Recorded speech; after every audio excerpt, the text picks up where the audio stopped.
الناس كيشوفوا النوم بحال ضياع ديال الوقت ولا علامه ديال الكاتب، ولكن الكاتب ماتيو ووكر كيقول العكس. النوم ماشي راحه فقط، راه نشاط بيولوجي معقد، بحال الماكله، بحال النفس، بحال الحياه نفسها. فاش كتنعس دماغك ماشي كيرتاح، بالعكس كيبدا الخدمه، كيصاوب ذكريات، كينقل معلومات، كيعالج المشاكل وكيبني شخصيتك.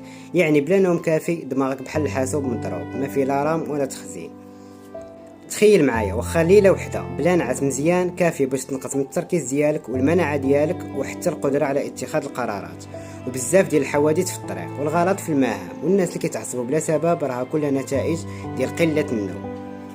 النوم الجيد كيعاون الجسم يوازن الهرمونات، ينقي الخلايا ويحمي القلب. وحتى في الدراسه يعني في المدرسه الا بغيتي تحفظ مزيان خاصك تنعس مزيان. النعاس كيساعد على تثبيت المعلومات بحال الا كتسجل في الهارد ديسك ديال العقل. هادشي علاش كسروا الكسالى في المدرسه. في الحلقه الجايه غادي ندخل معكم في انواع ديال النوم، شنو الفرق ما بين النوم العميق والنوم الاحلام، وعلاش كل واحد فيهم مهم بطريقته.